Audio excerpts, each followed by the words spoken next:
नमस्कार, मैं हूं फरहान। आप देख रहे हैं next 9 news nation. Samajwadi party, इस वक्त उसका अस्तित्व क्या बचा है? आने वाले समय में क्या कांग्रेस की तरह उसके हालात हो जाएंगे? इस विधानसभा चुनाव में तो कुछ सीटों में बढ़त हासिल करी, शायद कृषि आंदोलन के चलते, किसान आंदोलन के चलते। लेकिन क्या आने वाले समय में इतनी भी सीटें उसके पास रह जाएंगी जिस तरह से वह आजमगढ़ और रामपुर की सीटें भी हार चुके हैं? यह आज बड़ा सवाल है और जनता कई तरह के प्रहार कर रही है।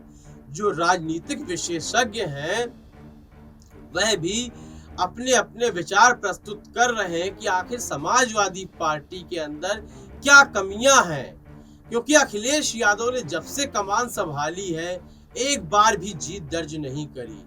मेरे जीत से कहने का मतलब एक विधायक या एक सांसद का पद जीतना नहीं, बल्कि एक चुनाव जीतना।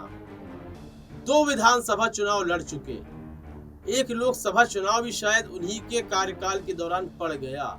जब वह मुख्यमंत्री थे तो वह मुलायम सिंह यादव की देन थी, लेकिन जब से उनके हाथ में कमान आई है तो अखिलेश यादव ने अब तक कुछ भी करके नहीं दिखाया। शायद आने वाले समय के वह राहुल गांधी साबित हो सकते हैं। इसी संबंध में असदुद्दीन ओवैसी, ऑल इंडिया मजलिसे इत्तेहादुल मुस्लिमीन के प्रमुख और हैदराबाद से सांसद हैं, उन्होंने कहा है कि समाजवादी पार्टी के अंदर भाजपा को हराने की काबिलियत ही नहीं है। इसकी व्याख्या करना बहुत जरूरी है। आखिर किस काबिलियत की वह बात कर रहे हैं? देखिए, मौजूदा समय की पहले हम बात करते हैं आजमगढ़ की और रामपुर की। आजमगढ़ और रामपुर दोनों जगह अखिलेश यादव झांकने भी नहीं गए। जमीनी स्तर में ना ही कार्यकर्ताओं से बातचीत की, ना ही मतदाताओं से उन्होंने बातचीत की। सिर्फ आजम खान रहे, धर्मेंद्र यादव रहे, रामपुर में भी आजम खान ही रहे। तो यहाँ अखिलेश यादव जमीन में नहीं उतरे।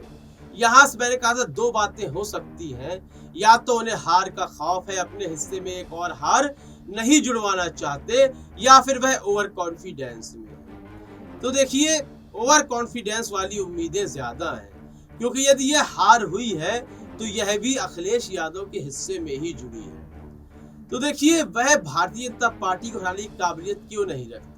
हर बार समाजवादी पार्टी को चोट देने वाली पार्टी बहुजन समाज पार्टी है, बीएसपी है, मायावती है।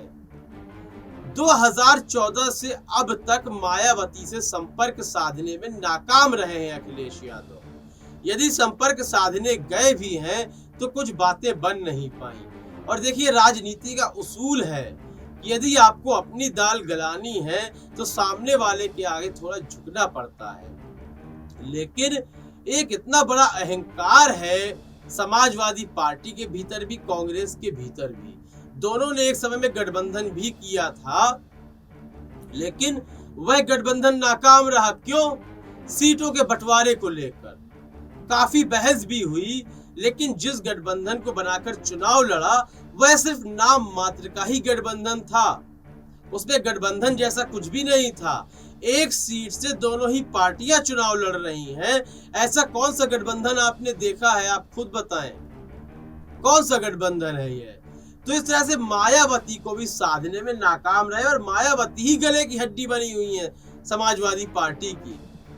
मायावती खुद तो अपने पॉलिटिकल कैरियर का अंत समझ ही रही हैं, और उन्हें अब शायद कुछ महत्वाकांक्षाएं नहीं रह गई हैं। हाँ, अपना बचाव जरूरी है, तो अपने बचाव को लेकर ही वह जो पॉलिटिकल बातें कर देती है, ट्वीट कर देती है।